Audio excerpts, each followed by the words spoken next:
TBS পডকাস্টে আপনাদের স্বাগত জানাচ্ছি। আমি শাওন হাসনাত। আজ আমরা কথা বলবো বিমান বাংলাদেশ এয়ারলাইন্সের রেকর্ড মুনাফা নিয়ে। বিদায়ী 2024-25 অর্থ বছরে 937 কোটি টাকার অনিরীক্ষিত মুনাফা অর্জন করেছে রাষ্ট্রায়ত্ত উড়োজাহাজ সংস্থা বিমান বাংলাদেশ এয়ারলাইন্স, যা প্রতিষ্ঠানটির প্রতিষ্ঠার 55 বছরের ইতিহাসে অনন্য এক রেকর্ড।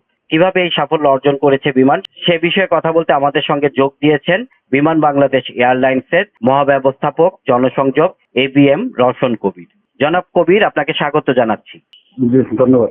আমি শুরুতে একটু জানতে চাচ্ছি, আপনাদের এই মুনাফাটা 55 বছরের আপনাদের প্রতিষ্ঠানের ইতিহাসে সর্বোচ্চ।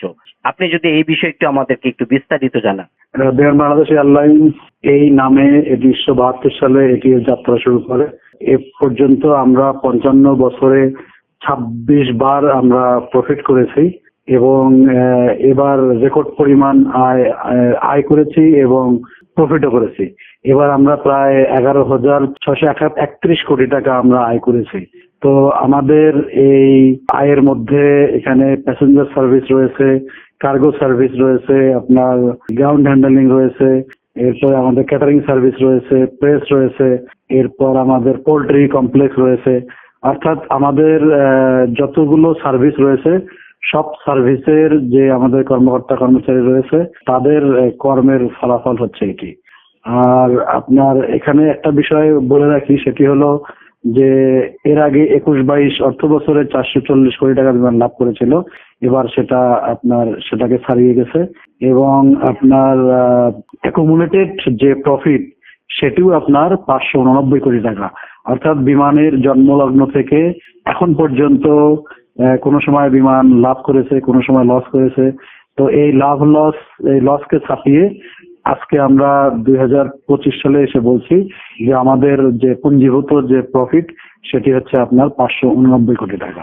আমরা আসলে যতটুকু জানি যে বিমান সম্পর্কে একটি তথ্য আছে যে বিমান একটি রাষ্ট্রায়ত্ত প্রতিষ্ঠান, কিন্তু সেটি সব বরাবরই আসলে লোকসান দেয়। কিন্তু বিমান কি আসলে লিমিটেড হওয়ার পর থেকেই বিমানের এই লাভের বা মুনাফার জায়গাটা তৈরি হয়েছে, না আগেও এরকম ছিল? এটা আপনি ঠিকই বলেছেন যে পাবলিক লিমিটেড কোম্পানি হওয়ার পর থেকে এই আমরা যে বলছি 26 বার প্রফিট করেছে, এর মধ্যে পাবলিক লিমিটেড কোম্পানি হওয়ার পরেই মূলত এই প্রফিটটা বেশি সময় ধরে হয়েছে এবং এটি আপনার 14 সাল থেকে এর পরের সময়গুলোতে 2-1 বার বাদে বাকি সব সময় প্রফিট করেছে। তবে এবার হচ্ছে আপনার রেকর্ড পরিমাণ আয় করেছে। আপনাদের আয়টা কোত্থেকে আসছে বা কিভাবে হচ্ছে, একটু যদি ডিটেইল বা বিস্তারিত আমাদেরকে জানান। আমাদের ইনকামের জায়গাগুলো তো আপনার যেমন আমাদের প্যাসেঞ্জার সার্ভিস, এখান থেকে আমরা আয় করি। এরপরে কার্গো সার্ভিস আছে, সেখান থেকে আমরা আয় করি। এরপরে আমাদের একটা পোল্ট্রি কমপ্লেক্স আছে সাভারে, সেখান থেকে আমরা আয় করি। এরপরে আমাদের ক্যাটারিং সার্ভিস রয়েছে, সেখান থেকে আমরা আয় করি। এরপরে আমাদের সবচেয়ে বড় একটা আয় আসে হচ্ছে আপনার গ্রাউন্ড হ্যান্ডলিং থেকে। বিমানের যে আমরা গ্রাউন্ড হ্যান্ডলিং এখানে বিমান বাংলাদেশ এয়ারলাইন্স আমরা একই সঙ্গে আমরা প্যাসেঞ্জার ট্রান্সপোর্ট করি বা কার্গো ট্রান্সপোর্ট করি, পাশাপাশি আমরা এই আমাদের সহ আদার্স যে এয়ারলাইন্স গুলো বাংলাদেশ অপারেট করে সকল এয়ারলাইন্সের গ্রাউন্ড হ্যান্ডলিং সাপোর্ট বা এই সার্ভিসটা আমরা দিয়ে থাকি। যার ফলে এখানে আমরা আদার্স এয়ারলাইন্স থেকেও আমরা প্রফিট করি। আমরা যেমন প্যাসেঞ্জার থেকে মানে আয় করি বা কার্গো থেকে আয় করি, তেমনি আদার্স এয়ারলাইন্স যে বাংলাদেশে যে অপারেট করে এই ইন্টারন্যাশনাল গুলো আপনার ঢাকা, চিটাগাং, সিলেট এবং ডোমেস্টিকে আরো অন্য এয়ারলাইন্স রয়েছে, এই ডোমেস্টিক এবং ইন্টারন্যাশনাল সকল এয়ারপোর্টের গ্রাউন্ড হ্যান্ডলিং সার্ভিসটা বিমান বাংলাদেশ এয়ারলাইন্স দেয়। যার ফলে এটা আমাদের আয়ের অন্যতম একটা উৎস, যেটা আমরা অন্য এয়ারলাইন্স গুলো থেকে পেয়ে থাকি। এছাড়া আমাদের ফার্ম গেটে একটা প্রেস আছে, তারাও আয় করে। তারা আমাদের বিমানের বিভিন্ন প্রিন্টিং প্রেসের বাইরে অন্যান্য সরকারি বিভিন্ন প্রতিষ্ঠানেরও তারা প্রিন্টিং প্রেসের কাজ করে, সেখান থেকেও আমরা আয় করে থাকি। কোন খাত থেকে সবচেয়ে বেশি আয় আসছে আপনাদের? আমাদের মানে কার্গোতে এবার আমরা এটাও আমাদের একটা মাইলস্টোন যে কার্গোতে আমরা এই লাস্ট যে অর্থ বছর 24-25 অর্থ বছর সেখানে আমরা 1,500 কোটি টাকার বেশি আয় করেছি কার্গোতে। আর এমনি গ্রাউন্ড হ্যান্ডলিং থেকে কেমন আয় আসে আপনাদের? গ্রাউন্ড হ্যান্ডলিং থেকে এখানেও উল্লেখযোগ্য পরিমাণেই আমরা আয় করে থাকি। যেমন এর আগের বছর প্রায় 1,200 কোটি টাকা আয় হয়েছে আপনার এই গ্রাউন্ড হ্যান্ডলিং থেকে। এবারের ফিগারটাও আমরা যদিও আমরা যে ক্যালকুলেশনটা দিচ্ছি এটা এখনো অডিট হয়নি, কিন্তু আমাদের যে ফাইন্যান্সিয়াল যে আমাদের অ্যাকাউন্টস রয়েছে তারাই এটি হিসাব করেছে। এটি অডিট হওয়ার পরে আমরা যখন আমাদের এজিএম হবে সামনের ডিসেম্বরে, সেখানে আমরা ডিটেলস আমাদের যে ব্যালেন্স শিট, সেখানে আমরা ব্যালেন্স শিটটা আমরা ডিসক্লোজ করব। সেখানে আমরা খাত ভিত্তিক আমরা বলতে পারবো যে কোন খাতে কত আয় হয়েছে। এমনি সাধারণত আপনাদের অভ্যন্তরীণ অথবা বৈদেশিক কোন ফ্লাইট থেকে আসলে বেশি আয় হয়? আমাদের তো আপনার যদি আমি ফ্লাইট চিন্তা করি, আমাদের ডোমেস্টিকে তো সাতটা ফ্লিট আছে আমাদের ডোমেস্টিকে, এবং ইন্টারন্যাশনাল 23টা ছিল। রিসেন্ট যেমন নারিতা বন্ধ হওয়ার কারণে এখন 22টা, তো গত অর্থ বছরে তো 23টাই ছিল। তো সেক্ষেত্রে আমাদের যে এই ডেইলি যে ফ্লাইট সংখ্যা, এটি প্রায় ফ্লাইট সংখ্যা প্রায় অর্ধেক। ডোমেস্টিকে যদি আপনার ডোমেস্টিকের যে পরিমাণ ফ্লাইট, ইন্টারন্যাশনাল তেমনি। তো আপনি জানেন যে ডোমেস্টিক তো আপনার অল্প দূরত্বে, তো স্বাভাবিকভাবেই ইন্টারন্যাশনাল এখানে এই দূরত্বও বেশি, এবং আমাদের যে জাহাজগুলো রয়েছে ওয়াইড বডি জাহাজ, এগুলো কিন্তু আপনার ইন্টারন্যাশনালি চলে। আর ডোমেস্টিকে সাধারণত আপনার ন্যারো বডি জাহাজগুলো চলে, অর্থাৎ সাধারণত -8 এগুলোই ডোমেস্টিকে চলে। যার ফলে আমাদের যাত্রী পরিবহন বা কার্গো পরিবহন সেই বিবেচনায় তো অবশ্যই ইন্টারন্যাশনাল থেকেই আমরা বেশি আয় করে থাকি। গ্রাউন্ড হ্যান্ডলিং এর কাজ যেহেতু আপনারা করেন, কিন্তু আসলে যাত্রীদের একটা অভিযোগ রয়েছে বিমানের ব্যবস্থাপনা নিয়ে, এবং তাদের বিশেষ করে ঢাকা এয়ারপোর্ট, মানে আমি যদি বলি যে ঢাকায় যে এয়ারপোর্টে প্রধান যে আমাদের বিমানবন্দরটি, সেখানকার গ্রাউন্ড হ্যান্ডলিং নিয়ে তাদের নানা অভিযোগ রয়েছে। সেই অভিযোগটা এখন কি পর্যায়ে বা সেটা কি কমেছে? আমরা ডে বাই ডে আমরা ইমপ্রুভ করছি, আমরা যাত্রী সেবার মান বাড়াচ্ছি। এখানে একটা বিষয় পরিষ্কার হওয়া দরকার যে ঢালাওভাবে বিমান বাংলাদেশ এয়ারলাইন্সকে যে কোনো ধরনের হয়রানির ক্ষেত্রে ঢালাওভাবে বিমান বাংলাদেশ এয়ারলাইন্সকে দায়ী করা হয়, যেটি সঠিক নয়। আপনি জানেন যে এই ঢাকা হযরত শাহজালাল আন্তর্জাতিক বিমানবন্দরে এখানে 30টারও অধিক এখানে এই স্টেক হোল্ডার রয়েছে, অর্থাৎ 30টার বেশি অর্গানাইজেশন রয়েছে, সরকারি বেসরকারি কোম্পানি রয়েছে, যারা এখানে বিভিন্ন ধরনের সার্ভিস দিয়ে থাকে। তো এখানে দেখা যাচ্ছে যে যে যদি আপনার কাস্টমস রিলেটেড কোনো হয়রানি হয়ে থাকে, সেটিও বলা হয় যে বিমান বাংলাদেশ এয়ারলাইন্স অথবা সিভিল এর একটা অথরিটি রয়েছে, এই এয়ারপোর্ট একটা অথরিটি রয়েছে বা সিভিল এভিয়েশন অথরিটি রয়েছে, তারাও অনেকগুলো সার্ভিস এখানে দেয়। বা এয়ারপোর্ট অথরিটি, এয়ারপোর্টের ওনারশিপ তাদেরই ফ্যাসিলিটি, তাদের ফ্যাসিলিটি আদার্স এয়ারলাইন্স গুলো ব্যবহার করে, বা আমরা গ্রাউন্ড হ্যান্ডলিং তাদের ফ্যাসিলিটি গুলোই আমরা ব্যবহার করি। তো এখানে দেখা যাচ্ছে যে অন্যান্য সংস্থার যদি কোনো ধরনের এই সার্ভিসে কোনো প্রবলেম হয় বা মানুষ হয়রানির শিকার হয়, সেটাও ঢালাইভাবে বিমান বাংলাদেশ এয়ারলাইন্সকে বলা হয়। তো এই বিষয়টা স্পেসিফিক হওয়া দরকার যে বিমান বাংলাদেশ এয়ারলাইন্স কোন সেবাটা দিচ্ছে এবং কোন ক্ষেত্রে হয়রানি, যেটা সুস্পষ্ট হওয়া প্রয়োজন। যে আমাদের সার্ভিসটা দেই সেটাতেই কোনো হচ্ছে, অনেক সময় দেখা গেছে যে অন্য এয়ারলাইন্সে হয়রানি হলেও সেটা পাবলিকের মধ্যে বিমানের নাম বলা হচ্ছে। আমাদের নামটাও যেমন বিমান বাংলাদেশ এয়ারলাইন্স।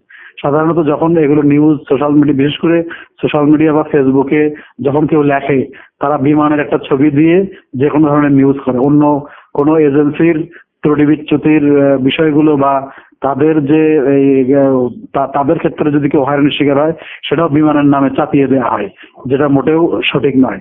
এই জন্য এটা নিশ্চিত হওয়া প্রয়োজন যে আসলে বিমান বাংলাদেশ এয়ারলাইন্সের সেবার কারণে কেউ হয়রানির শিকার হচ্ছে কিনা। এমনি ব্যবসায়ীদের পক্ষ থেকেও কিছু অভিযোগ আমরা প্রায় শুনি, বিশেষ করে আমরা গণমাধ্যমে যারা কাজ করি, বিশেষ করে কার্গো জটিলতা নিয়ে এবং কার্গো সার্ভিস নিয়েও তাদের কিছু অভিযোগ রয়েছে। এখন যেহেতু আপনারা গ্রাউন্ড হ্যান্ডলিং এর কাজটা করেন, এটার বিষয়ে আপনি কি বলবেন? কার্গোর ক্ষেত্রে দেখেন, এটা একটা কার্গো পরিবহনটা এটা যে শুধু বিমান বাংলাদেশ এয়ারলাইন্স করে তা না, এটা আরো অন্যান্য ক্যারিয়াররাও কার্গো পরিবহন করে, এবং এই মার্কেটটা আপনার কম্পিটিটিভ মার্কেট। আমরা কার্গো থেকে আমরা ইচ্ছা করলেই কাউকে আমরা জিম্মি করতে পারি না। প্যাসেঞ্জার বা ব্যবসায়িকদের ক্ষেত্রে তারা যেখানে যারা কম রেটে বা সাশ্রয়ী মূল্যে কম সময়ে তারা কার্গো যে ক্যারিয়ারের মাধ্যমে পরিবহন করতে পারবে, তাদের সেই লিবার্টি আছে এবং তারা সেটি করেও থাকে। তো আমি বলতে পারি যে আমাদের বিমান বাংলাদেশ এয়ারলাইন্স কার্গো পরিবহনের ক্ষেত্রে তাদের প্রাইস কম্পিটিটিভ প্রাইস, এবং আমরা অন্যান্য ক্যারিয়ারের চেয়ে কম মূল্যে সাশ্রয়ী মূল্যেই আমরা কার্গো পরিবহন করে থাকি। ফার্স্ট সেকেন্ডের পর এখন থার্ড টার্মিনাল নির্মিত হতে যাচ্ছে এবং প্রায় শেষের দিকে ওটার কাজ, এবং খুব শিগগিরই এটা আসলে অপারেশনে শুরু হবে। তো আমরা যতটুকু শুনতে পেরেছিলাম যে এটা গ্রাউন্ড হ্যান্ডলিং এর কাজ জাপানি একটি প্রতিষ্ঠান হয়তো করবে, পাশাপাশি বিমানকে রাখা হতে পারে, মানে এই বিষয়ে নিশ্চয়তা এখন আমরা শুনিনি। তো আপনি যদি এই বিষয়ে আমাদেরকে একটু আলোকিত করেন, আসলে ওই গ্রাউন্ড হ্যান্ডলিং এর কাজে কি আপনারা থাকছেন, আর থাকলে আপনাদের সেবাটা আসলে কি রকম হবে? না, এটা তো অলরেডি ডিসাইডেড যে বিমান বাংলাদেশ এয়ারলাইন্স এই থার্ড টার্মিনালে গ্রাউন্ড হ্যান্ডলিং সার্ভিস দেবে। এটা এটা একদম নিশ্চিত যে আমাদেরকে বিমান বাংলাদেশ এয়ারলাইন্সকে এই দায়িত্ব দেওয়া হয়েছে এবং সেই অনুযায়ী আমরা প্রয়োজনীয় জনবল নিয়োগ দিয়েছি। আমরা এই ইকুইপমেন্ট ক্রয় করেছি এবং আরো অনেক ইকুইপমেন্ট আমরা সংগ্রহের জন্য সে প্রসেসিং এ রয়েছে এবং আমরা সম্পূর্ণরূপে প্রস্তুত থার্ড টার্মিনালে গ্রাউন্ড হ্যান্ডলিং সার্ভিস দেওয়ার জন্য। আপনারা কি একাই করছেন নাকি সাথে অন্য কেউ থাকছে? হ্যাঁ, এটা আপনার ওই যে জাপানিজ যে কোম্পানি রয়েছে তাদের সঙ্গেই মূলত কোলাবোরেশন করে গ্রাউন্ড হ্যান্ডলিং সাপোর্টটা আমরাই দেবো, তো তাদের সঙ্গে কোলাবোরেশনে হবে এবং তারা আমাদেরকে কিছু কেপিআই ঠিক করে, মানে কি পারফরমেন্স ইন্ডিকেটর, তারা কেপিআই ঠিক করে দেবে।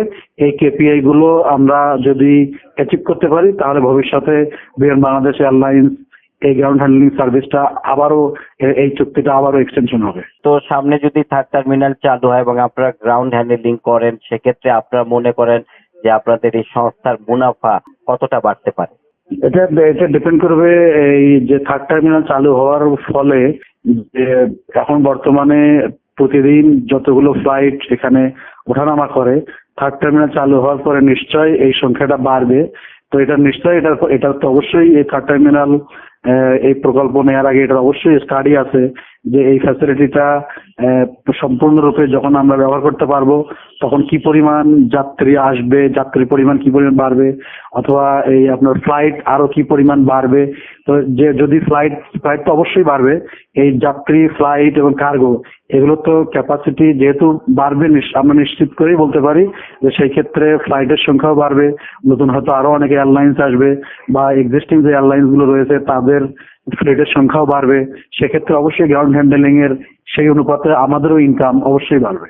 আপনাদের কোনো সীমাবদ্ধতা আছে বা আপনাদের কোনো মানে প্রতিবন্ধকতা যেটা ফেস করেন আপনারা, এমন কিছু আছে?